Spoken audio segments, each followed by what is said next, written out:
bien pegado aquí para que se oiga. Ahora ya me oigo. Bueno, muy buenas tardes de nuevo y muchísimas gracias por su presencia en esta que es la última sesión del ciclo de conferencias realizado por el Centro Oceanográfico de Málaga, del Instituto Español de Oceanografía y la Academia Malagueña de Ciencias sobre los océanos desde Málaga. Creo que ha sido una experiencia muy bonita la que hemos tenido y que vamos a rematar hoy de la mejor manera posible, que es con la conferencia final que va a dar el director del Centro Oceanográfico, David Macías. Y antes de darle la palabra voy a hacer un breve repaso por su currículum. Muchos lo conocéis y conocéis su trayectoria, pero bueno, siempre habrá alguien que es nuevo y que no lo conozca, así que voy a hacer un breve resumen. El doctor Ángel David Macías es licenciado en Biología por la Universidad de Málaga, de la que ha sido profesor asociado, y es doctor también en Biología desde 1997 con premio extraordinario de doctorado. En la actualidad es científico titular del Instituto Español de Oceanografía, con una larga experiencia en investigación científica sobre biología pesquera, dinámica de poblaciones de peces, captura incidental de especies en objetivo, biología de reproducción de las especies y otras líneas de investigación. Sus actividades se centran fundamentalmente en la evaluación de las poblaciones de especies de atunes de distintos océanos del mundo, experiencia que lleva realizando más de 30 años, y comenzó trabajando en nuestro instituto, creo que fue en el año 1998, digo nuestro instituto, no, en su instituto, en 1998, como contratado para un proyecto de investigación, y posteriormente ha seguido realizando su carrera profesional en ese mismo centro. Iniciamos en el centro, ahí sí estaba yo también, un programa de pesquería de túnidos y especies afines del Atlántico y del Mediterráneo hace más de 40 años. Empezamos 2 personas, afortunadamente hoy es un equipo multidisciplinar, numeroso y con producción científica muy reconocida a nivel internacional, como luego señalaré. Esta actividad de los últimos 40 años ha venido financiada fundamentalmente desde los orígenes de la financiación comunitaria.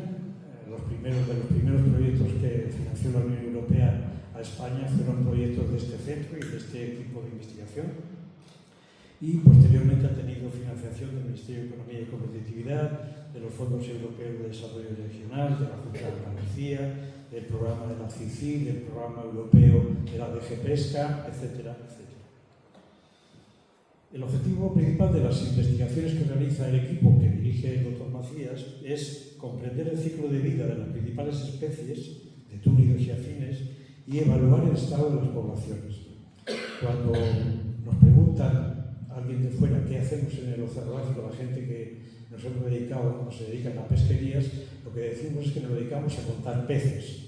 Y es verdad, nos dedicamos a contar cuántos ejemplares, a estimar cuántos ejemplares hay de cada edad para procurar una buena gestión de cara a la explotación de las partes de la población que son las edades más convenientes de pescar. Entonces, si contamos peces, pero esta investigación supone que hay que hacer un conocimiento también del medio, del ecosistema, de los parámetros ambientales y, por supuesto, de todo el ciclo reproductivo, así como de la relación que tienen estas especies con las especies del medio con las que compiten, unas veces por el alimento y otras veces por el espacio. Bien. Es importante también para este tipo de investigación realizar análisis que permitan hacer proyecciones de la dinámica de esas poblaciones hacia el futuro, porque las proyecciones de las poblaciones, de cómo va a evolucionar la población y cada uno de los distintos elementos de las edades de la población, permite hacer recomendaciones a medio y largo plazo para que la explotación de sus recursos sea racional y permita que se mantengan esas poblaciones siempre en unas buenas condiciones de renovación de biomasa. Este conocimiento en el Instituto Español de Oceanografía y en otros organismos públicos de investigación no sirve solo para producir una buena ciencia que se publica en revistas nacionales e internacionales, sino que también sirve para aportar bases de conocimiento a las organizaciones regionales de ordenación pesquera. Las organizaciones regionales de ordenación pesquera son entidades, muchas de ellas bajo el paraguas de Naciones Unidas, que son las responsables de la gestión de los recursos pesqueros en aguas internacionales. Una de estas organizaciones es la ICAT, la Comisión Internacional para la Conservación del Atún Atlántico, que incluye el Atlántico Norte y el Mediterráneo. Entonces, todas estas investigaciones que se realizan y que producen una muy buena investigación, resultados científicos, sirven también para asesorar a estas organizaciones regionales en las que están representadas los estados o las organizaciones como la Unión Europea, y que son las que toman las decisiones de cuánto se puede pescar y cuándo se debe pescar de cada especie. Entonces, bueno, tiene una importancia social extraordinaria, puesto que de las recomendaciones que dan los científicos depende mucho cuánto pueden explotar y pescar los pescadores y con el consiguiente efecto en las fábricas de conserva. Bueno, han trabajado con distintos organismos internacionales, no solo con la Secretaría General de Pesca Española, sino con programas de Naciones Unidas, de la Unión Europea, de la FAO, de la Comisión Internacional para la Conservación de los Mamíferos Marinos, de la Conservación para las Aves Marinas. No sé, hay una relación muy larga de entidades con las que se colabora a través de proyectos de investigación, que seguramente nos mencionarán algunas, pero lo más importante quizá es que no solamente, como ya he mencionado, se estudian las especies que tienen un interés económico, sino también las especies que acompañan a estas especies explotadas en las pesquerías y que conocemos con el nombre de bycatch o captura accidental. La captura accidental es importantísima su estudio porque en todas las pesquerías hay o ejemplares de la especie objetivo que tienen tallas que no se quieren capturar porque son de talla inferior a la legal, o porque se capturan algunas especies que no son posible venderlas, con lo cual están, digamos, enturbiando la captura y el trabajo. Y por otro lado hay una serie de especies que son protegidas, que también hay que estudiar cómo afectan las pesquerías de túnidos y afines a estas especies protegidas, y ver cómo las poblaciones de estas especies protegidas, entre las que tenemos tortugas marinas, aves marinas, mamíferos marinos, rayas, tiburones, etcétera, cómo evolucionan también esas poblaciones. Es decir, en paralelo al estudio de las poblaciones de las especies de la pesca, se estudia la evolución de las poblaciones que no son objetivo de la pesca, pero que tienen aceptación como pesca, ¿no? Bien, esto un poco en la línea de investigación. Él fue, recuerdo, el creador de una línea de investigación sobre la biología de la reproducción de especies de túnidos en el laboratorio de Málaga, y esa línea de investigación ha ido creciendo tanto que hoy en día el laboratorio de Málaga, con la dirección de David Macías, es el responsable del estudio de la biología de reproducción de especies que son del ámbito de la ICAT, que son el atún rojo, el atún blanco, pez espada, bonito y varias especies más. Es decir, se puso una primera piedra, que la puso David en este área de investigación, y hoy en día hay un requerimiento internacional continuo de que se aporte esa investigación a otras especies para pesquerías que son compartidas. Hemos hablado de las organizaciones regionales pesqueras, en las que hemos dicho que hay países, pero claro, por ejemplo en ICAT hay países de América del Norte, de América del Centro, de América del Sur, de África y de Europa, y de Asia, también hay de Japón y China. Es decir, esto crea unos sistemas de investigación en un ámbito internacional, de tal manera que cuando tienes la responsabilidad de hacer algo, hacer alguna de las líneas de investigación como las que he mencionado, no es para ti o para tu país, sino es para el conjunto de estos países y para que las organizaciones regionales pesqueras puedan tomar las decisiones oportunas. Es siempre una investigación en un ámbito internacional que hace que tengan que confrontar continuamente sus datos con gente de Estados Unidos, como digo, de América del Sur o de África o de Asia. Como esto parece poco, hace unos años fue director accidental del Centro Oceanográfico y posteriormente, a partir de la partida de nuestra compañera, la doctora María Carmen García Martínez, a Madrid como directora del instituto, él tomó la responsabilidad de la dirección del centro. En realidad, aparte de ser investigador y responsable de ese grupo de investigación, es el director de un centro que son más de 100 personas ya. Así que bueno, le dejo que nos cuente, le doy la palabra para que nos cuente todas las cosas interesantes que creo que nos tiene que decir. Muchas gracias. Estamos realizando una labor de divulgación muy importante con las jornadas de puertas abiertas que comenzaron ayer y que terminarán mañana. Como ya hemos comentado en estas reuniones, aquí estamos los convencidos, ¿no?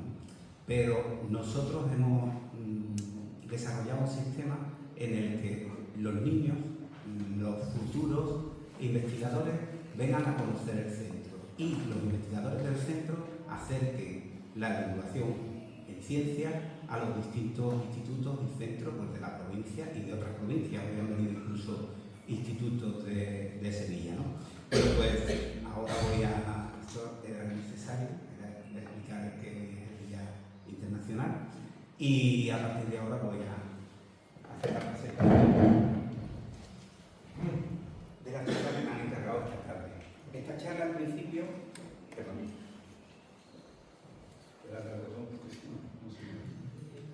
¿Se me oye mejor ahora, no?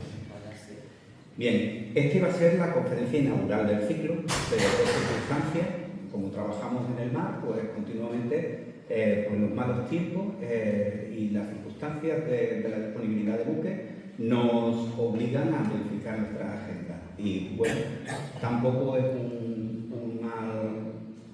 no es nada malo cerrar el ciclo, porque puedo apoyar en esta conferencia en lo que ya han hecho mis compañeros que han expuesto anteriormente sus ponencias. En este ciclo hemos intentado que hubiese personal de los distintos departamentos que componen el instituto. Y como el único que no estaba representado era el de pesca, que es precisamente en el que yo trabajo, pues probablemente me extienda un poco más en la parte pesquera que en el resto de las investigaciones que se hacen en el instituto. Bien. Como humanos, como la humanidad, se desarrolla su actividad en el medio terrestre. Y por tanto, el océano no es el medio en el que nos desenvolvemos con mayor, mejor, por así decirlo. Sin embargo, la superficie del planeta en el que vivimos es mayoritariamente agua. Y el océano tiene muchísimo más importancia en nuestra vida diaria de lo que a priori podríamos pensar, ¿no? Ya explicaron mis compañeros del cambio climático la importancia que tiene el océano como captador del CO2 que estamos produciendo y que provoca el calentamiento global, ¿no? Pero esta absorción provoca acidificación y desencadena una serie de consecuencias. Además, el océano es regulador del clima y el océano es una fuente no inagotable, como se comentaba antiguamente, pero sí importante, de proteína de origen animal y es importantísimo en cuanto a asegurar el futuro de la alimentación en el mundo. Bien, desde el Centro Oceanográfico de Málaga y desde el Instituto Español de Oceanografía trabajamos en todos los aspectos relacionados con el estudio del océano y estudiamos el océano a nivel global, porque por una parte nuestras pesquerías y por otra parte nuestras investigaciones afectan a todo el océano en su conjunto. Bien, la conferencia que voy a dar hoy se titula Investigando los océanos del mundo. pero podría perfectamente titularse Investigando el océano global. Como preámbulo, una pequeña reseña histórica sobre el Instituto Español de Oceanografía. El Instituto Español de Oceanografía se creó en 1914 a partir de 3 estaciones biológicas preexistentes. La Estación Marítima de Zoología y Botánica Experimental de Santander, que se fundó en 1886, el Laboratorio Costero de Palma de Mallorca, que se creó en 1906, y el Laboratorio de Málaga, que se fundó en 1911. A partir de este momento, a partir de la creación del Instituto Español de Oceanografía, se fueron fundando los distintos centros, las distintas sedes oceanográficas que componen hoy nuestra institución. En 1917, el Centro Oceanográfico de Vigo; en el 27, el Centro Oceanográfico de Canarias; en el 67, el de Murcia; en el 68, el Centro Oceanográfico de A Coruña; y en 1980, el IEO pasa a formar parte del Ministerio de Agricultura y Pesca. Posteriormente, en 1986, el IEO se convierte en un organismo público de investigación. En 1992 se crea la Unidad de Cádiz, inicialmente dependiente del Centro Oceanográfico de Málaga, hasta 2008, cuando pasa a ser un centro oceanográfico independiente. En 2012 se produce la botadura de 2 buques oceanográficos, el Ramón Margalés y el Ángeles Alvariño, que incrementaron la capacidad de la institución para realizar campañas oceanográficas. Y en 2022 tuvo lugar un evento importante, que fue la integración en el CSIC como centro nacional. La pausa dramática. Bien, nos integramos como uno de los 3 centros nacionales que tiene el CSIC, que son el INIA, el ICME y el Instituto Español de Oceanografía. Y en 2023 se votó el último de los buques que entró a formar parte de la flota del Instituto Español de Oceanografía, que lleva como nombre O Donde Buen, como homenaje a nuestro fundador. Pero ¿cómo se realiza la investigación o cómo se organiza la investigación en un centro de estas características? Bien, aquí he puesto un esquema de la estructura del Instituto Español de Oceanografía, donde tenemos una dirección del Centro Nacional, que normalmente está en Madrid, y que depende de una comisión rectora. En cuanto a la misión del Instituto Español de Oceanografía, fundamentalmente es la investigación marina y oceanográfica a todos los niveles, pero con una derivada fuerte en cuanto a la transferencia de conocimiento para políticas públicas y transferencia de conocimiento en general a organizaciones internacionales, etc. Esto hace que de la dirección del Centro Nacional dependan 2 vicedirecciones, la vicedirección técnica y de asesoramiento y la vicedirección científica. Pero esta vicedirección técnica es muy diferente al concepto que se tiene en otros institutos del CSIC de lo que es una vicedirección técnica. En el Instituto Español de Oceanografía, la vicedirección técnica se encarga de encauzar y de organizar toda la transferencia de conocimiento, ya sea para asesorar sobre políticas públicas o cualquier otro, o hacia cualquier otro usuario final. La vicedirección técnica tiene 3 áreas fundamentales, que es el área de agricultura, de pesquería, medio marino y protección ambiental.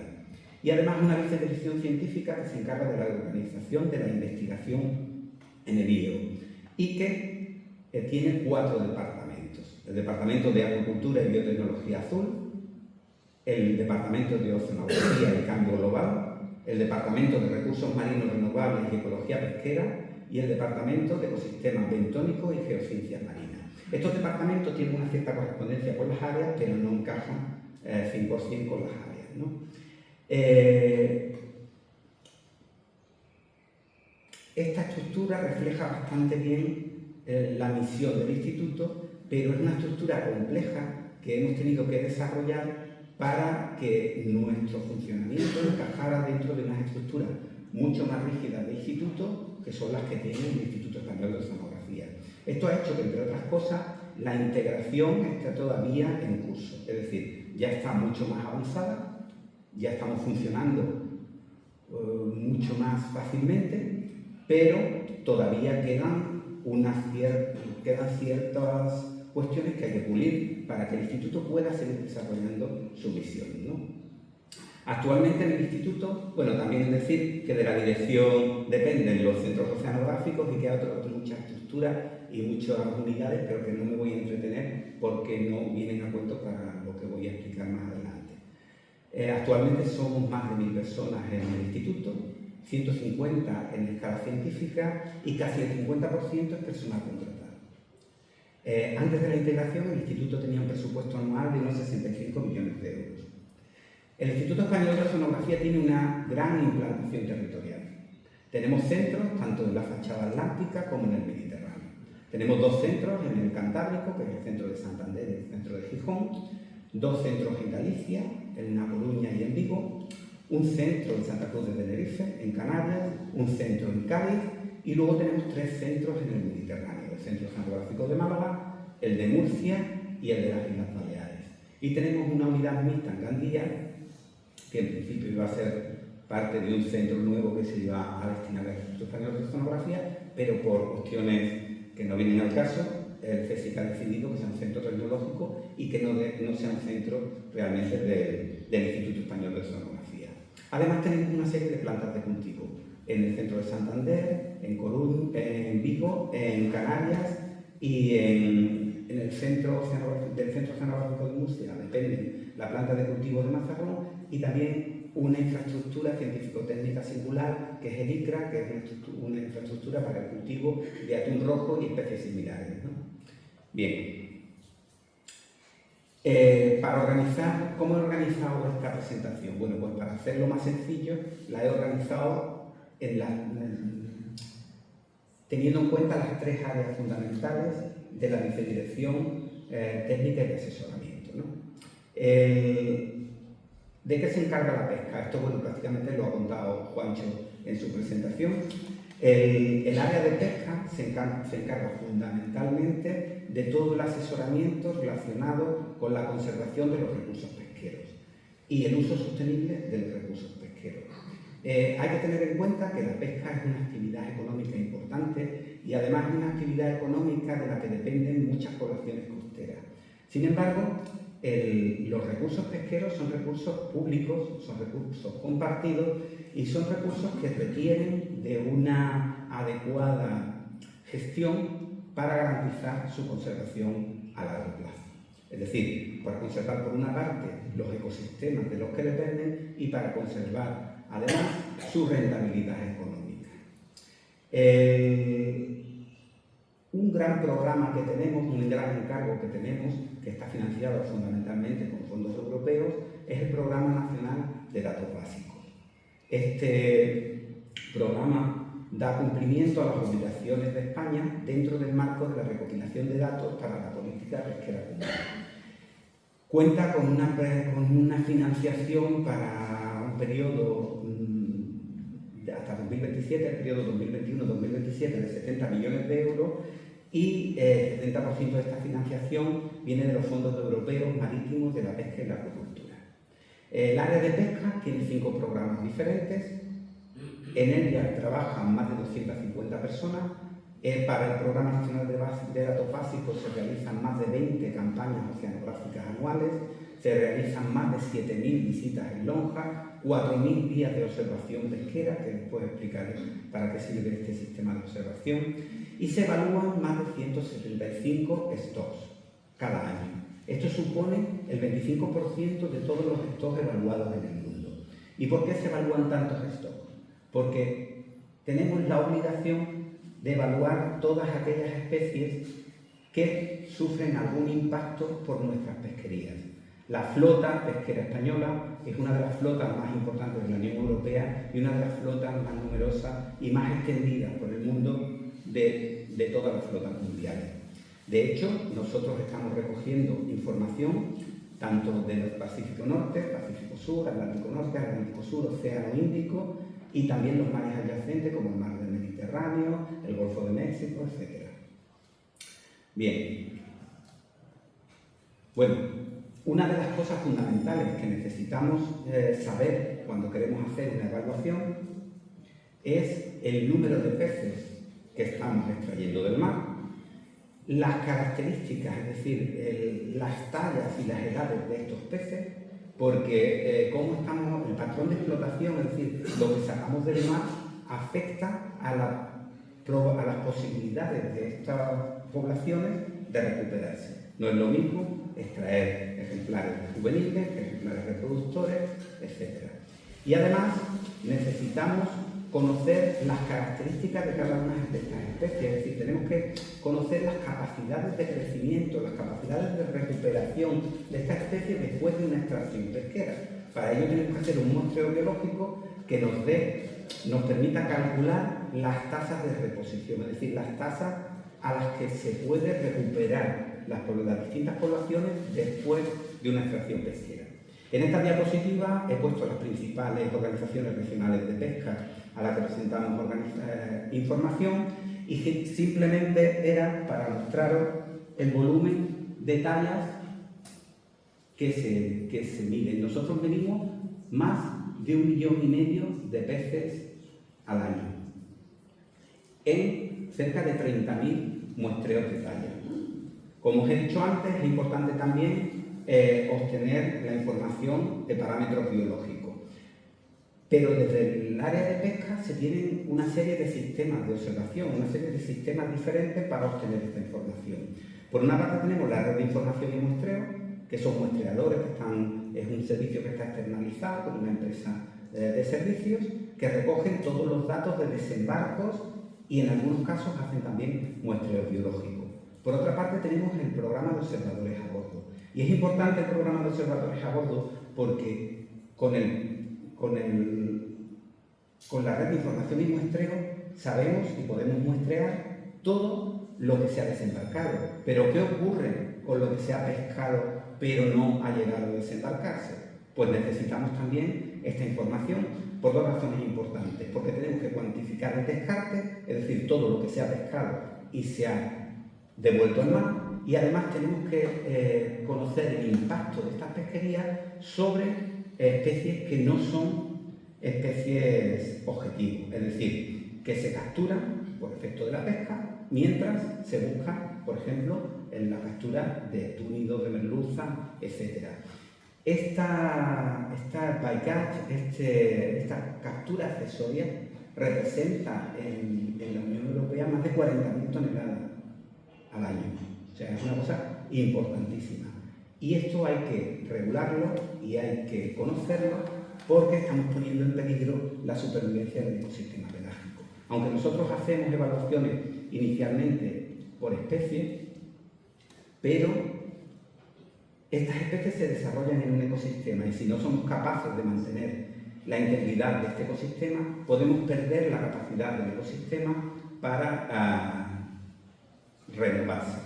Bien, pues en cuanto a... también tenemos campañas oceanográficas específicamente dirigidas y también tenemos muestreos que se realizan a partir de la pesca comercial en los centros oceanográficos. Bueno, pues aquí he puesto de 3 de los programas, el programa ICE, el NAFO y el del Mediterráneo, pues algunos números, ¿no? Pero en total se vienen a hacer más de 400.000 muestreos biológicos en campañas y más de 155.000 en los laboratorios.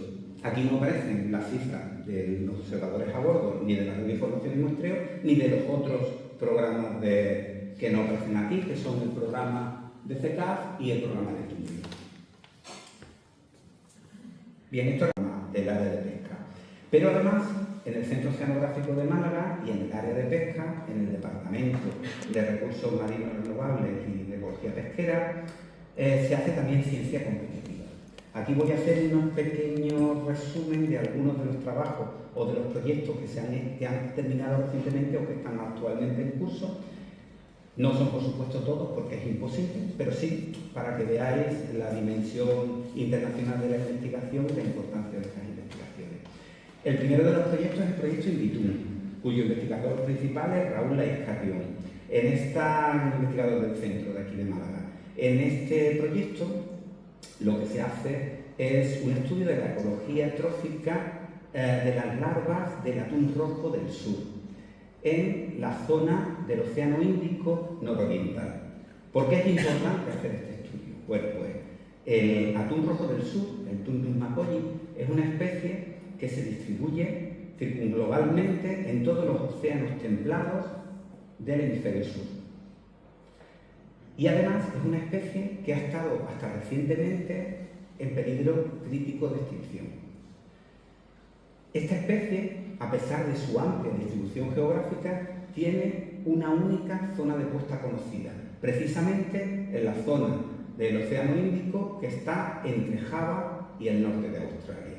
Bien, además, estas fases larvarias se ven especialmente afectadas por cambios en la temperatura superficial del océano y por la acidificación.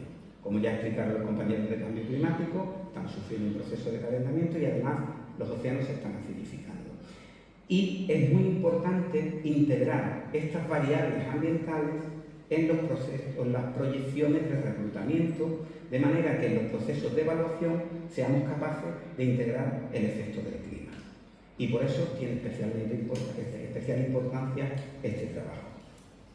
Otro de los proyectos que he llevado yo, por eso, es el ámbito de actuación es el Mediterráneo occidental y la pesquería de palangre de superficie. Se trata del diseño y evaluación de estrategias dinámicas para mitigar el impacto de las pesquerías de palangre de superficie sobre el ecosistema pelágico. El palangre de superficie va dirigido fundamentalmente a especies de atunes y peces espada, ¿de acuerdo? Pero tiene un impacto en otras especies. En otras especies, muchas de ellas pertenecientes a grupos que son especialmente, que tienen una problemática especial de conservación, como pueden ser los mamíferos marinos, las tortugas marinas, grandes tiburones pelágicos, las aves marinas también, incluso otras especies de teleósteos, como por ejemplo los peces luna o las llamadas, ¿no? Bien, pues todos los mecanismos de mitigación de esta captura accidental, esta gran captura accidental puede poner en peligro la supervivencia de la pesquería como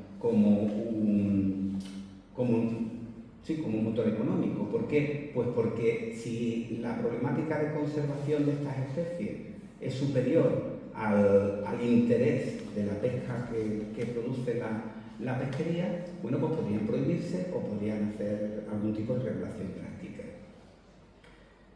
Las medidas de mitigación que se han tomado hasta ahora pues han ido siempre dirigidas a un único grupo y nos encontramos con un problema fundamental, y es que medidas que favorecían a un grupo pues perjudicaban a otro de estos grupos. Entonces teníamos necesariamente que hacer un estudio integral del impacto de este arte sobre el conjunto del ecosistema.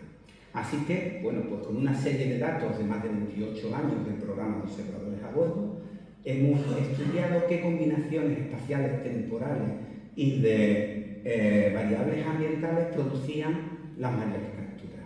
Y a partir de este mapeo hemos diseñado una serie de modelos que nos permiten predecir eventos de gran impacto sobre la pesquería. Esto en el futuro nos permitiría decir a los pescadores en qué áreas y zonas deberían evitar la captura sin necesidad de prohibir el total de las capturas. Creo que voy un poco lento. Otro proyecto en esta misma línea, que también se desarrolla aquí en el Centro Oceanográfico de Málaga, es un proyecto europeo, Horizonte Europa. El proyecto Reduce, que también trabaja con especies amenazadas de megafauna marina, pero el área de actuación es el Atlántico central, desde más o menos el Golfo de Guinea hasta toda la Macaronesia y todas las áreas del Atlántico Norte donde faenan la flota de altura de la Unión Europea. Este proyecto no solamente trabaja con palangre de superficie, sino que también trabajamos con datos de cerco y de arrastre. En este proyecto lo dirige el compañero también, José Carlos Barrio Nuevo, y bueno, es un proyecto europeo que estamos ahora mismo en ejecución. En cuanto al área de medio marino, el área de medio marino se encarga, bueno, pues de la oceanografía física, oceanografía química, oceanografía biológica y de todo lo relacionado con la geología y con eventos. Hay grandes encargos, pero básicamente el área de medio marino se encarga de la mayoría de los descriptores de las estrategias marinas, de los sistemas de observación oceanográfica, porque ya os he explicado los sistemas de observación pesquera, pero tenemos también sistemas de observación oceanográfica y también de las áreas marinas protegidas. De este departamento ya nos explicaron José Rueda y su equipo parte de sus investigaciones. Las estrategias marinas tienen 13 programas de monitorización, con más de 1000 inmersiones anuales y más de 20 campañas. Trabajan más de 250 personas y tienen un presupuesto aproximado de 17 millones al año. Los sistemas de observación tienen 4 programas en todo el estado, con más de 30 campañas anuales y series ya muy largas de más de 30 años. En estos sistemas de observación fue pionero también nuestro compañero Juancho Camiña en Málaga con la campaña Ecomálaga. Y luego, en áreas marinas protegidas, se han declarado 10 áreas desde el 2014 y se han realizado más de 20 expediciones científicas. Uno de los grandes encargos es el de estrategias marinas, que da respuesta a la Directiva Marco de Estrategias Marinas en la normativa europea y a la Ley para la Protección del Mar en la normativa o la regulación española. Esto es un trabajo ingente, enorme, en el que se trata de evaluar todos los descriptores del océano y pretende que todos ellos estén en lo que se llama buen estado ambiental. Se han delimitado 5 demarcaciones en España, que son la noratlántica, la demarcación del Golfo de Cádiz, la demarcación de Estrecho y Alborán, la levantino-balear y la demarcación canaria. Y además hay 11 descriptores para los que hay que calcular el estado ambiental. El primero es la biodiversidad, especies alóctonas invasoras, especies explotadas comercialmente, este descriptor se encarga del área de pesca, redes tróficas, eutrofización, la integridad de los fondos marinos, la alteración de las condiciones hidrográficas, contaminantes y sus efectos, los contaminantes en los productos de la pesca, las basuras marinas y el ruido submarino. Este proyecto se organiza en ciclo de 6 años. Se han contratado más de 125 personas para este proyecto, intervienen más de 24 grupos de investigación y para el primer periodo, que fue 2018-2024, tenía un presupuesto de 25 millones de euros y para el periodo actual, 2024-2030, se tenía previsto un presupuesto de 103 millones de euros. Para esto hubo que hacer todo un desarrollo que, por una parte, hubo que hacer una evaluación inicial. Para hacer esta evaluación inicial hubo que, de alguna manera, elegir una serie de indicadores. Una vez que se hizo esta evaluación inicial, se tomaron una serie de unos programas de medidas, unos programas de seguimiento y cada 6 años se reevalúan cada uno de estos descriptores. Se reevalúan los descriptores y en función de los resultados se reevalúa también el programa de medidas y los programas de seguimiento. Es decir, tenemos que hacer todo lo posible porque cada uno de los descriptores esté dentro de los límites que indican un buen estado ambiental. El siguiente de los proyectos es el proyecto BioDIF, que bueno, es el asesoramiento científico y técnico para la monitorización de la biodiversidad marina, tanto de especies como de áreas marinas protegidas de competencia estatal.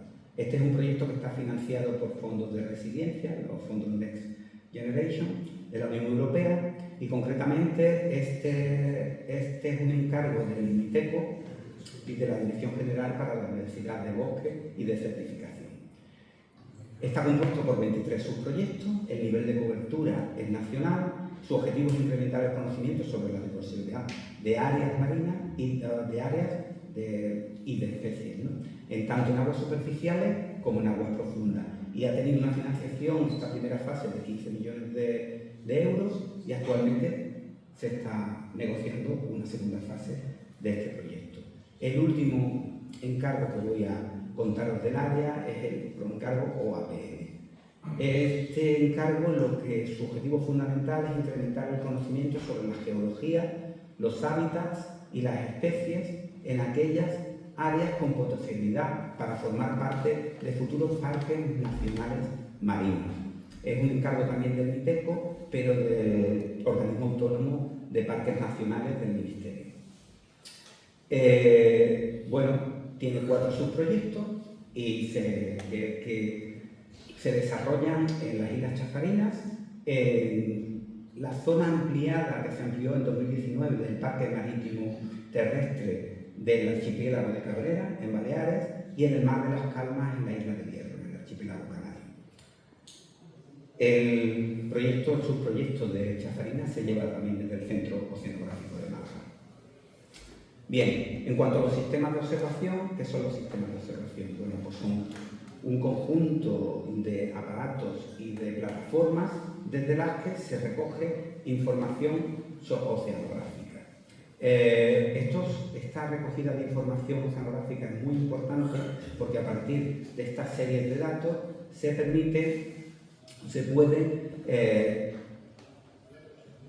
dilucidar tendencias y además los sistemas de observación marina tienen una cuestión importante y es que no deben depender de proyectos de corta duración, porque lo importante es tener series largas de estos datos, ¿no? Datos tanto físicos como químicos como biológicos, ¿no? Datos de temperatura, de salinidad, de clorofila, etc.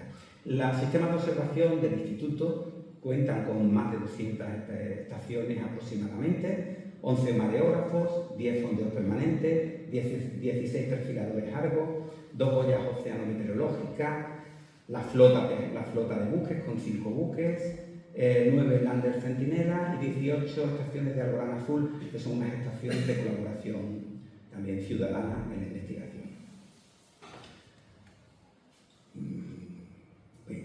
En cuanto a proyectos de ciencia competitiva, solo voy a presentar uno porque me he extendido mucho en el tema del asesoramiento y voy a presentaros el proyecto Coupling 2. Este proyecto, sus investigadores principales están aquí en el Centro Oceanográfico de Málaga, que son Isabel Ferrera y Jesús Mercado. El proyecto estudia el acoplamiento físico, químico y biológico y la conectividad entre las floraciones de fitoplancton del estrecho de Bransfield y el noroeste del mar de Weddell, en la Antártida. Es un proyecto, por tanto, antártico. ¿Cuál es la importancia de este proyecto? Bueno, pues el océano austral es una zona importante de formación de masas de agua. Esto ya lo explicaron los compañeros Manuel Cámara y Carmen cuando hablaron del cambio climático. Y en esa zona, concretamente, desde la península antártica, se han descubierto unos cambios en la composición del fitoplancton. Y estos cambios son probablemente debidos al aumento de la estabilidad de la columna de agua, principalmente por el aporte de agua dulce. Este aporte de agua dulce, evidentemente, se ha incrementado porque al incrementarse la temperatura se aumenta la velocidad a la que se derriten los casquetes polares, concretamente en este caso antártico. Y esto pues, puede tener un efecto en toda la transmisión del carbono y de las masas de agua a nivel mundial. Desde el Centro Oceanográfico de Málaga se estudia fundamentalmente estas comunidades en el estrecho de Bransfield y desde virus hasta el zooplancton, así como su conectividad y sus relaciones con el noroeste del mar de Weddell. Bien, como Patricia nos explicó muy bien la semana pasada todo el área de acuicultura, yo voy a intentar ir un poco más rápido en esta parte de la acuicultura. No porque sea menos importante, porque ya nos explicó la importancia Patricia la semana pasada, sino porque tengo poco tiempo, no me quiero extender demasiado. Bueno, el área de acuicultura se dedica a la investigación de todos los aspectos del cultivo de peces que nos llevan a tener un mejor aprovechamiento de los recursos, la diversificación de las especies, etc. Y todo con la finalidad de transferirlo a las empresas que van luego a hacer un uso comercial de estos conocimientos. Tenemos 5 plantas de cultivo, como he explicado anteriormente, el ICTS, la infraestructura para el cultivo del atún rojo en Murcia, que es una infraestructura muy importante y que está abierta a otros proyectos o a empresas privadas que quieran experimentar en este tipo de cultivos de grandes pelágicos. Y como hitos importantes tenemos la reproducción por primera vez en cautividad de especies como el atún rojo, el pulpo o la cherna. ¿Qué líneas de investigación? Bueno, esto nos hizo un resumen muy importante, muy bueno Patricia la semana pasada. Yo voy a pasar un poco por encima, pero se trabaja en bienestar animal, en cambio climático, sus efectos sobre el crecimiento larvario y otra serie de circunstancias, la resiliencia de las especies, alimentación y nutrición, el uso de probióticos, también nos explicó Patricia el uso de las vacunas y cómo de novedoso es el poder aplicar vacunas usando modificaciones de estos probióticos. La seguridad alimentaria, ya lo dijo Patricia la semana pasada, que la actividad extractiva, la pesca, no va a ser capaz de aportar las necesidades de proteína de alta calidad que necesita la humanidad, que va en crecimiento continuo. Y ya nos explicó cómo la acuicultura puede suplir en gran manera y con gran calidad y con gran seguridad pues estas deficiencias en el futuro. Y por último, la diversificación de cultivos, porque claro, ahora mismo estamos tomando lubina, dorada y pocas especies, ¿no? La diversificación es importante y es importante también la calidad y el bienestar animal. Y por último nos explicó también la acuicultura multitrófica integrada, que lo que pretende es aprovechar con los cultivos combinados todos los recursos, o sea, maximizar el uso de estos recursos. ¿De acuerdo? Bien, el ICRA, que es para la infraestructura para el control de la reproducción del atún rojo, ahora mismo en esta infraestructura se mantiene un stock de reproductores de atún rojo. Y esto es importante porque, por una parte, el atún rojo es un gran migrador y es muy difícil mantener grandes migradores en espacios reducidos. Estos son grandísimos, tanques grandísimos, pero aún así es un espacio muy reducido para las características de estas especies. Y además, si queremos que se reproduzcan, hay que mantenerlo con muy buen estado fisiológico y hay que tener hay que desarrollar todo un sistema para garantizar el bienestar animal. Bien, pues en 2023 se consiguió cerrar el ciclo del atún rojo en tierra. Ya en 2016 se había obtenido reproducción en cautividad, pero en las jaulas del borde que están en el mar. Sin embargo, en 2023, por primera vez, conseguimos que atunes que ya habían nacido en cautividad se reprodujeran y estas puestas fuesen viables. ¿De acuerdo? Esto es muy importante. Hay otros proyectos de ciencia competitiva en el área, como el proyecto ECOFIN, que es Ecofisiología de la Alimentación y la Nutrición del Pulpo Común. Este se basa fundamentalmente en la nutrición de estadios tempranos, las larvas y las paralarvas, y es muy importante porque, como también Patricia nos explicó, Patricia es que me fundió toda esta parte la semana pasada, que hizo muy bien, el pulpo existe mucha más demanda de la que realmente se puede aportar por la pesca extractiva. Y otro de los proyectos del área es el proyecto Algabrín, en el cual se evalúa la inclusión de hidrolizados de algas en la alimentación de la dorada a distintos niveles. Bien, pues toda esta investigación no sería posible sin los equipamientos y la flota de buques que tiene el Instituto Español de Oceanografía. El último de los buques oceanográficos, que es el León de Buey, que es un barco que está dotado con tecnología de vanguardia. El buque permite estudiar ecosistemas, hábitats y fondos marinos en todos los océanos del mundo, incluidas las zonas polares, y en profundidades superiores a 6.000 metros. Este buque está actualmente ya trabajando en algunas campañas del Instituto Español de Oceanografía.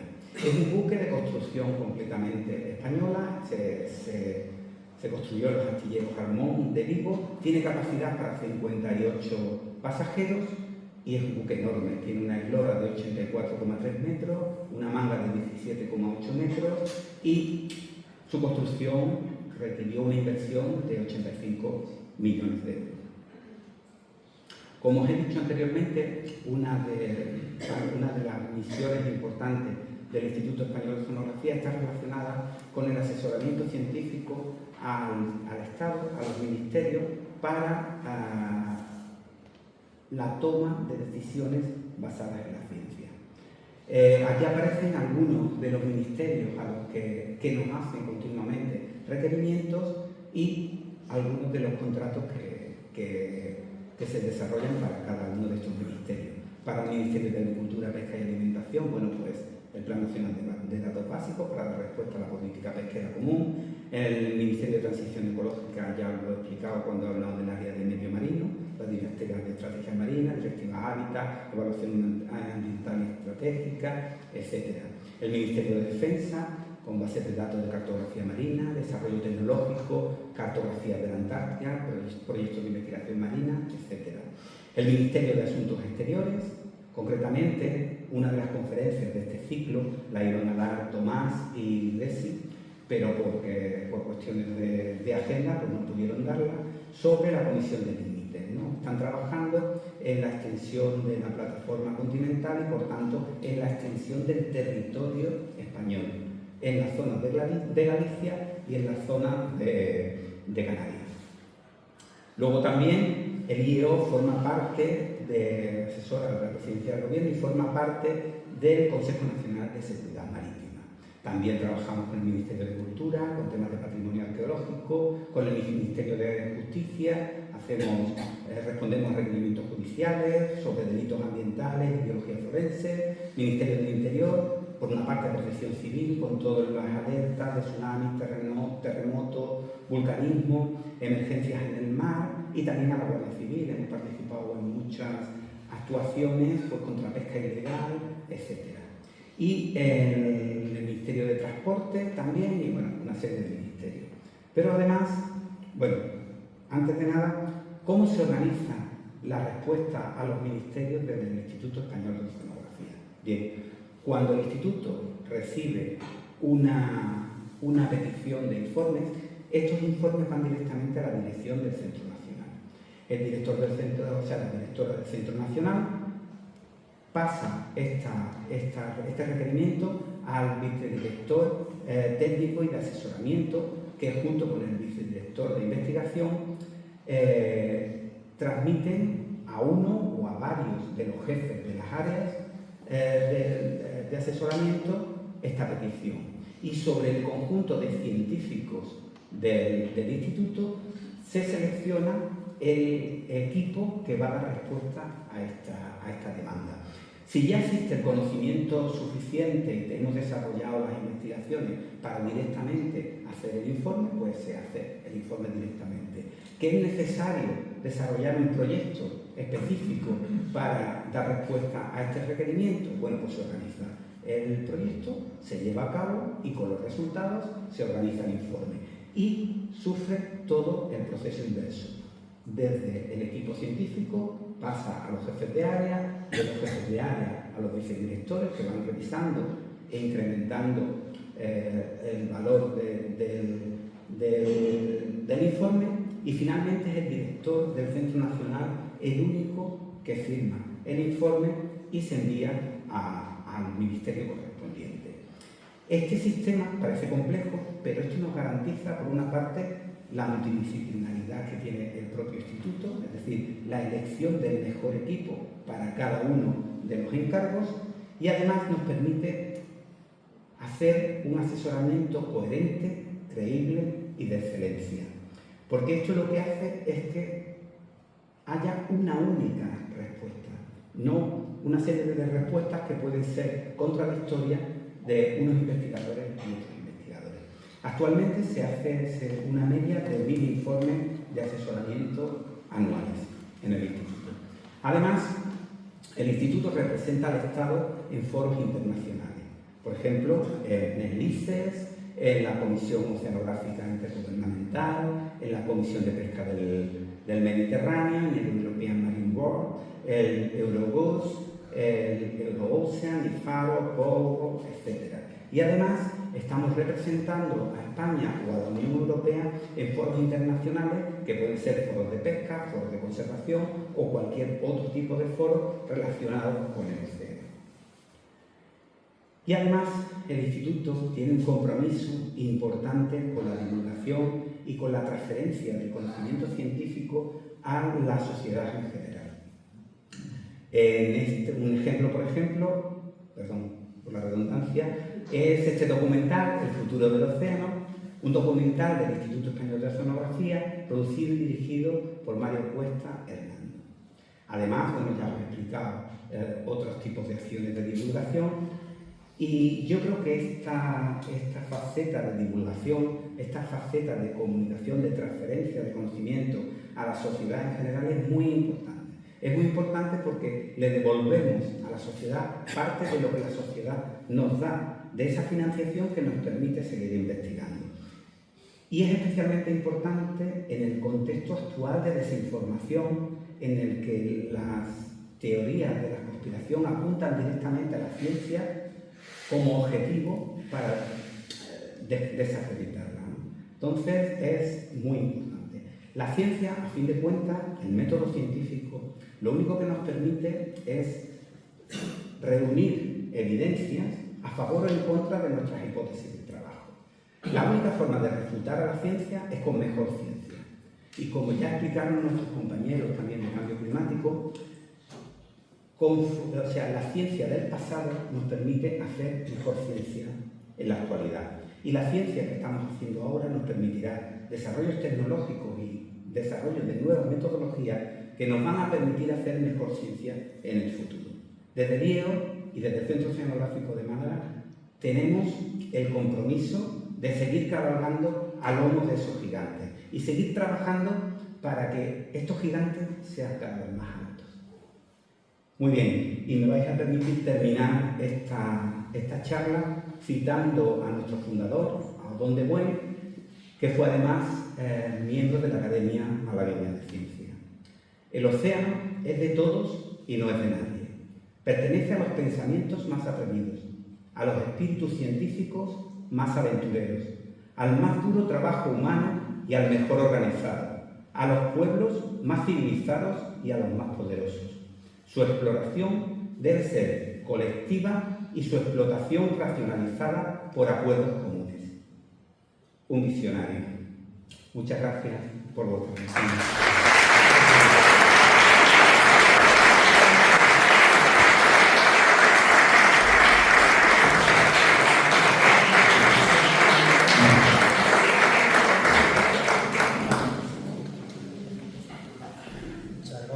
Creo que ha sido muy interesante y entretenido para mí, que conozco un poco el tema. Espero que para los que desconocían la labor del Laboratorio Oceanográfico y del Instituto haya tenido interés. Vamos a hacer un pequeño coloquio. Después, finalizado el coloquio, le entregaremos a David Macías, le entregaré un diploma por su participación en estas jornadas. Y daré paso al presidente de la Academia Malagueña de Ciencias, don Fernando de Llana, para que clausure este ciclo de conferencias. Así que ahora la oportunidad de todos los presentes, a ver quién pide la palabra por ahí, quién tiene alguna duda. Yo no voy a preguntar.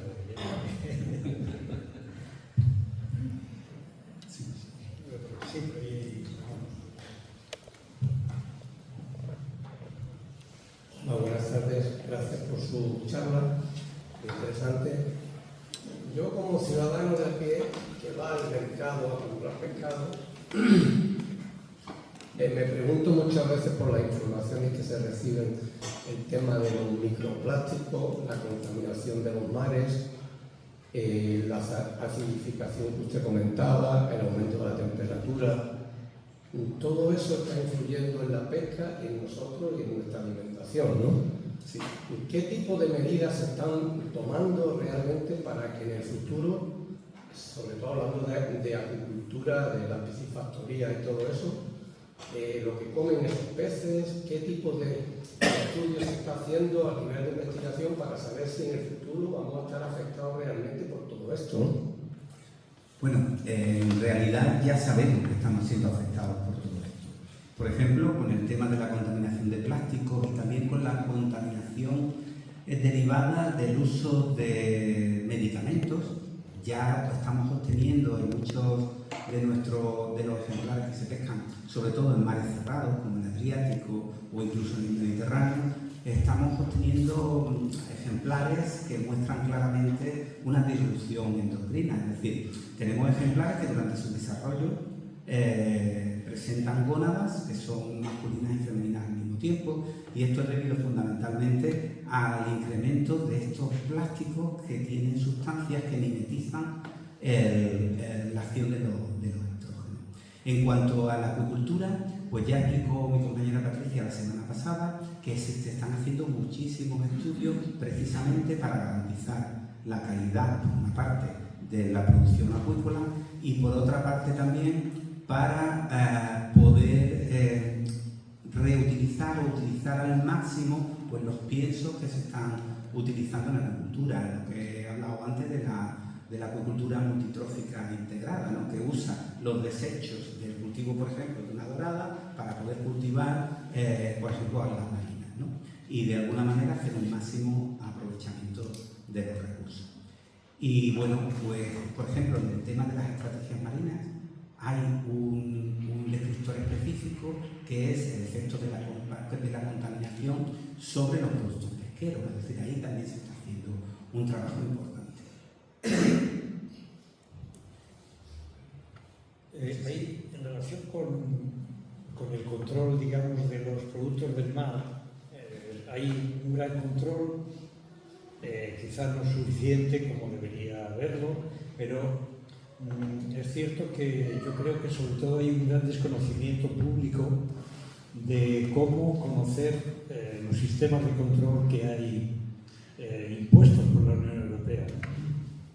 Una cosa sencilla que mucha gente conoce, probablemente los que estáis aquí lo conocéis, son las etiquetas de trazabilidad que llevan el pescado.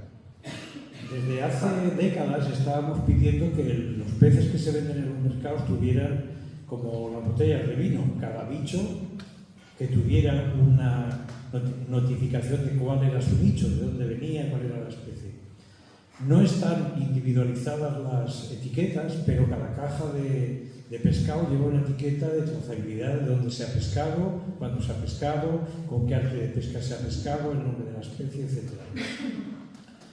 Pero no tenemos costumbre de mirarlo. En general, entre que parte del pescado se vende congelado en los mercados y que parte del pescado se compra en función de nuestras preferencias, no se suele preguntar. Y yo creo que es importante mirarlo y preguntarle al pescadero. Pero hay otra cuestión que yo planteo siempre que voy a un restaurante y que la respuesta es siempre un gran desconocimiento. Cuando voy a un restaurante y pido pescado, les pregunto que de dónde viene ese pescado. Y el camarero se me queda diciendo, ya me ha venido un loco. Luego le insisto y le digo, pregunta al cocinero. Y en general, el pescado que comemos en los restaurantes, la mayor parte de la gente que lo vende sabe dónde lo ha comprado, porque van al mercado o van al mayorista, pero no tienen ni idea del origen. Entonces es una preocupación de los ciudadanos que debemos aumentar y que yo desde aquí la comento, porque la única manera de que no nos den gato por liebre es preguntando el origen de las cosas, de los alimentos, con el pescado, como hacemos con la carne. La carne nos dice que es asturiana de tal sitio y estamos encantados, ¿no? Pues que nos lo digan también con los productos del mar. Bueno, también existen unos estándares de calidad, es decir, la Unión Europea tiene unos límites máximos, por ejemplo, de metales pesados en el pescado, y periódicamente en las distintas lonjas o en las distintas organizaciones de productores tienen que presentar estas analíticas para demostrar que están dentro de los límites seguros. Estos límites seguros no son fijos, sino que van cambiando también en función de el conocimiento científico que vamos teniendo, ¿no? Es decir, son límites y son análisis que continuamente están en revisión. Y bueno, en los productos de la acuicultura también, ya explicó Patricia que existe un control exhaustivo en cuanto a los antibióticos y en cuanto a los productos que se pueden suministrar a estos peces que están produciéndose en el mamífero. No sé si... Buenas tardes, gracias por la charla, interesantísima. Trabajo de manera privada en la divulgación del patrimonio marino y recientemente, mis clientes son una serie de particulares que genero contenidos digitales y visitas guiadas y recientemente una entrega de trabajos para un ayuntamiento de la Costa de Málaga me hicieron una pregunta que me dejó abrumado por la cantidad de respuestas que yo podía dar y creo que hoy voy a aprovechar esa de trasladar a usted. La persona responsable de la que entregaba trabajos sobre su patrimonio marino en su municipio se veía muy afectada por la invasión de la Gulosteri y su comentario fue muy sencillo, muy fácil, que está en la calle y fue: se veía venir que lo estaban anunciando hace años y no han hecho nada. Me quedé un poco molesto por la desconfianza tan grande en nuestros científicos, cuando son precisamente los científicos los primeros que han hablado del agua. Y bueno, expliqué un poco acerca de la inmensidad del mar, la incapacidad de poder observar el mar, igual que se puede observar el monte, la cantidad de hectáreas y la cantidad de limitaciones que tiene el ser humano para trabajar directamente, hacer un trabajo de campo en el mar, a diferencia del campo. Pero me abrumé, no supe dar una respuesta tan sencilla como era la pregunta que me trasladaba. ¿Cómo responde usted a este tipo de preguntas? Bueno, existen sistemas de monitorización de especies alóctonas, ¿no? de especies que llegan, por ejemplo, a nuestras costas por primera vez. ¿Qué ocurre? Pues que tenemos la globalización, no solamente afecta a nosotros que viajamos en el avión, igual que se diseminó con la rapidez que se diseminó el coronavirus durante la pandemia, pues lo mismo ocurre con las especies alóctonas. Si tenemos barcos que están surcando todos los océanos del mundo y llegan al estrecho de Gibraltar y traen la Gulosteri, por ejemplo, y encuentra condiciones de desarrollo en un sistema nuevo en el que no están en su entorno natural y por tanto no tienen predadores ni tienen sistemas naturales de compensación, pues lo normal es que se produzcan estos sistemas. ¿Que son predecibles? Pues no exactamente, no podemos predecirlo hasta que llega y empieza a producir un problema. Que sabemos que van a seguir llegando especies alien al Mediterráneo y que van a encontrar probablemente situaciones favorables. Por ejemplo, también tenemos el cangrejo azul. ¿Qué pasa? Que el cangrejo azul se come y es una fuente de riqueza, entonces ya no nos moleste tanto. Se están buscando otros usos para la Gulosteri y es verdad que suelen, estas primeras oleadas suelen ser muy importantes, suelen cubrir todos los fondos hasta que de alguna manera el sistema se reajusta.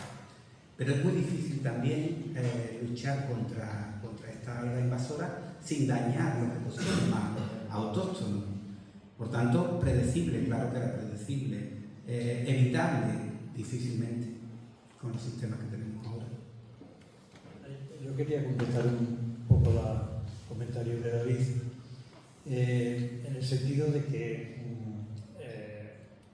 David, y durante estas jornadas que hemos tenido, se ha presentado la investigación marina que realiza el Centro Oceanográfico o el Instituto Español de Oceanografía, pero hay otras entidades que también realizan investigación marina, tanto dependientes de la Junta de Andalucía como de las universidades y de empresas privadas. En el caso de la llegada de especies como las algas invasoras, yo estaba todavía trabajando en activo y trabajaba en un proyecto y dimos la voz de alarma hace 15 años, por lo menos, de que había un problema, dimos la voz de alarma porque era un problema para el sector pesquero y después lo fue en las playas. No había manera de ponerle límite, pero sí es cierto que se fueron poniendo en marcha, en Andalucía en particular y en Málaga también, grupos de investigación de las universidades y de la Junta de Andalucía para hacer un seguimiento y un control. Muchas veces el control de las playas y de la información biológica o contaminante que llega a las playas ya no depende de las actividades del Instituto de Oceanografía, sino de otras entidades. Simplemente era por compartir que hay otras entidades que realizan también investigación, no tienen la entidad, el número de investigadores en barcos o en laboratorios que tiene el Instituto de Oceanografía, pero también la hay. Y a raíz de esta pregunta a mí me surge otra que es reiterativa todos los años. Todos los años, cada vez que hay un temporal, sabéis que todas las playas de Málaga se llenan de toallitas, que rápidamente el ayuntamiento, si te mandas una foto de Twitter o de X, te manda unos operarios y la quitan al día siguiente, pero sigue habiendo un problema gravísimo de contaminación de un producto que no es degradable, como son las toallitas, en la costa de Málaga. Y la pregunta es, ¿estáis desde el Instituto trabajando en algún tema de contaminación en la costa, en la playa, o esto no os llega, este tipo de problemas? Bueno, eso se trabaja con el sector de basura marina, de las estrategias marinas. En las playas también. Fundamentalmente en el océano, está relacionado con la basura marina de plásticos y tal, derivados de la pesca y de otras actividades humanas, pero también en las playas. Pues muy bien. ¿Hay alguna pregunta más por allí, por el fondo? Sí, Teresa, adelante.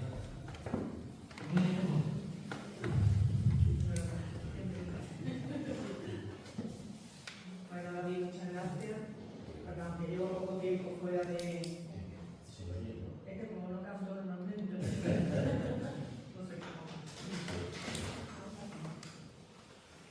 cómo. Operito. Sí. No sé hacer más ya.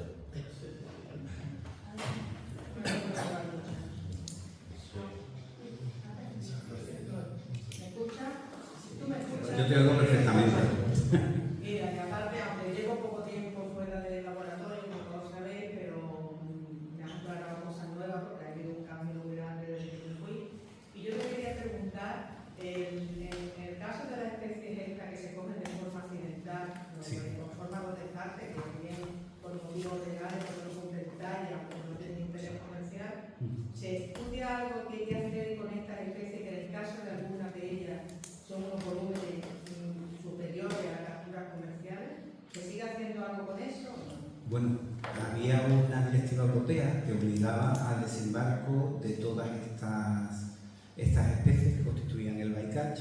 Entonces, en el Centro Oceanográfico de Vigo, concretamente Julio Valera, estuvo trabajando precisamente en esto, con distintas empresas para darle uso a este gran volumen de bycatch y sacarle por una parte un valor comercial y por otra parte no introducir en el ecosistema estas grandes cantidades de materia orgánica muerta que es difícil también de absorber. Y bueno, se utilizó parte en piensos, partes en harinas de pescado, etc. Sin embargo, esa directiva no se llegó a aplicar, por ejemplo, en el Mediterráneo.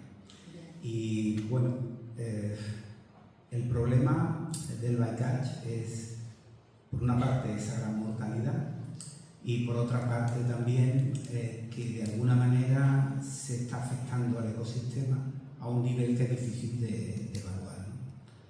Pero bueno, estamos ahí en esa tesitura. Voy a hacer una puntualización que no solamente se asesora ahora mismo No, al ya. ministerio, sino también a concursos televisivos. Bueno, sí. Bueno, pero recibimos... que nos llevaba muchísimo tiempo. Sí, recibimos preguntas extrañísimas, incluso de programas de televisión. Bueno, también se asesora no solamente a los ministerios, también se asesora a las distintas, por ejemplo, a la Junta de Andalucía, a los distintos gobiernos regionales y también a los locales, ¿no? También al Ayuntamiento de Málaga, también a distintos ayuntamientos, etc. Y también recibimos peticiones de asesoramiento relacionadas con empresas privadas y bueno, a todos los niveles.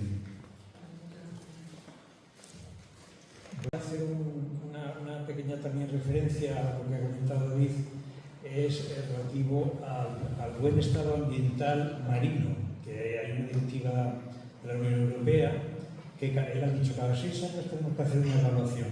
Efectivamente, los científicos de la Unión Europea, marinos y terrestres, tienen que hacer una evaluación de cada grupo de especies para ver el buen estado de esas especies de la Unión Europea y enviarlo a Bruselas a través del Ministerio de Medio Ambiente.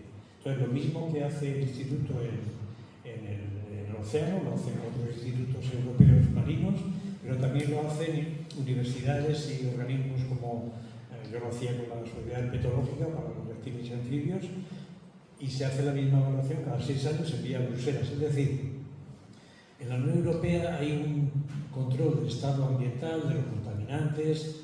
Yo creo que los ciudadanos, insisto, tenemos que ser un poco más responsables para no tirar toallitas, por ejemplo, y para controlar que no nos metan a todo liebre. Pero sí es verdad que hay un sistema muy rígido de control. La pena es que en otros lugares del mundo, en otros continentes, pues no hay tanto control, ¿no? Y bueno, antes de darle la palabra al presidente de la Academia Malagueña de Ciencias, pues quiero hacer entrega de este recuerdo. Es un pequeño documento en el cual pues, reconocemos su labor como ponente de esta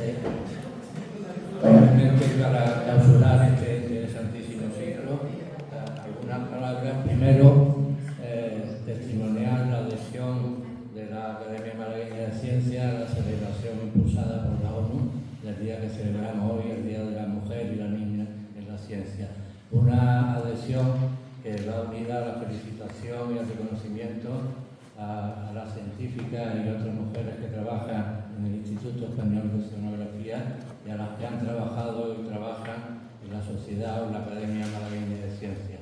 Decía, una adhesión que queremos que no sea solo testimonial, sino práctica, como muestra que hace 123 años ingresó en la Sociedad Malagueña de Ciencias Elena Dubosca de Rubín, la primera mujer que fue numeraria en una institución cultural científica en Málaga, pasando por Jimena Quiroz, que compartió su labor de oceanógrafa, incluso aquí en el Centro Oceanográfico de Málaga, que entonces no se llamaba así, en el instituto sí, y la pertenencia a la Academia Malagueña de Ciencias, o viniéndonos a la época reciente, nuestra secretaria general, la doctora Fontao, o en el último año hemos tenido 5 ingresos de personas académicas, de las cuales 3 han sido mujeres, afortunadamente, la doctora Elena Bárcenas Martín, la doctora Mari Carmen García Martínez, también oceanógrafa, y la doctora Clelia Martínez Mazo.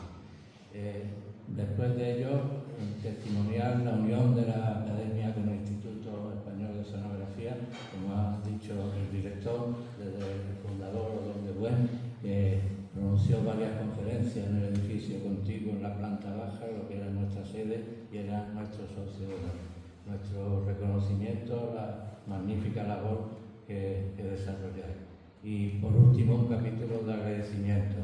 Primero, a todos ustedes que asisten, porque sin la presencia de ustedes no tendría lugar este ciclo. Segundo, a todos los ponentes, se les ha ido reconociendo con un pequeño diploma, pero esto es a las entidades que nos han apoyado, la Sociedad Económica de Amigos del País, les veo allí al presidente. Muchas gracias, José María, Gracias a Manuel también por la acogida tan amable y el apoyo de siempre al Ateneo, que está aquí también presente a través de este micrófono. Y la labor fundamental del peso ha sido de los dos coordinadores que tengo a mi derecha y a mi izquierda, que han estado trabajando semanas para coordinar este ciclo que ha salido magnífico. Entonces, queremos desde la Academia entregarle también un documento que reconoce su labor.